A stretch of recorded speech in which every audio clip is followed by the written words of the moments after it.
আজকে আমরা বাড়ির সবাই মিলে পিকনিক করছি। পিকনিকে আজকে মূল আকর্ষণ কি বলো তো? দাঁড়াও বলছি। সব এখন বলে দিলে হবে? পুরো ভিডিওটা তো দেখতে হবে নাকি? তো চলো ঝট করে বলে দিই তোমাকে আজকে পিকনিকের মেনু কী কী আছে। দাঁড়াও, মেনুটা পরে বলছি। আগে এখানে দেখো মাংস কিন্তু ম্যারিনেট করা গেছে, আলু পেঁয়াজ কোচানো হয়ে গেছে। আর এই যে এখানে হচ্ছে মেন আকর্ষণ, আজকে আমার শ্বশুরমশাই রান্না করছে। হ্যাঁ, ঠিক বলেছ, আজকে আমার শ্বশুরমশাই রান্না করছে। এখানে এই যে আলু ভেজে নিয়েছে মাংসের জন্য, তারপর এখানে এমনি আলু ভাজা চলছে, মা এখানে কফি বানাচ্ছে, সবাই মাঝখানে একটু কফি ব্রেক করবো বলে। আর তারপর লাস্টে কিন্তু আমার বর পাঁপড় ভেজেছিল। আর এই দেখো আমি আর আমার শ্বশুরমশাই চিয়ার্স করে কিন্তু কফিটাও খেয়ে নিলাম। আর কথা বলতে বলতে দেখেছো এখানে কিন্তু আলু ভাজা প্রায় কমপ্লিট হয়ে গেছে।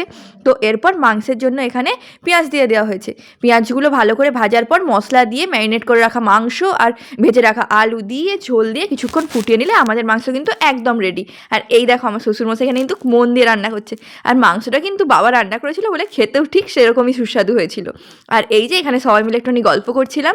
আর আমার শাশুড়ি মা কিন্তু দেখছি ওই যে ঘুমিয়েই গেছে সে ঠান্ডার মধ্যে। আর এখানে আমার বাবা, আমার বর, মা সবাই এখানে বসে আছে। আর এই দেখো কথা বলতে বলতে মাংসটা আমাদের রেডি হয়ে গেছে। আর তারপরে এই যে চলে এসেছে আমার বর। এখানে কী রান্না করবো বলো তো? পাঁপড়। এখানে পাঁপড় ভাজছে সে। তো এখানে পাঁপড়গুলো দেখো ভাজা হয়ে গেছে কমপ্লিট। তো চলো আজকে ঝট করে বলে দিই আজকে পিকনিকে মেনুটা কী ছিল। প্রথমেই ছিল ভাত, গরম গরম আলু ভাজা, পাঁপড় ভাজা, আর ছিল খাসি মাংস। তো ভিডিওটা কেমন লাগলো অবশ্যই কমেন্ট করে জানিও। ভালো লাগলে চ্যানেলটা সাবস্ক্রাইব করে একটা লাইক করে দিও। দেখা হচ্ছে নেক্সট ভিডিওতে।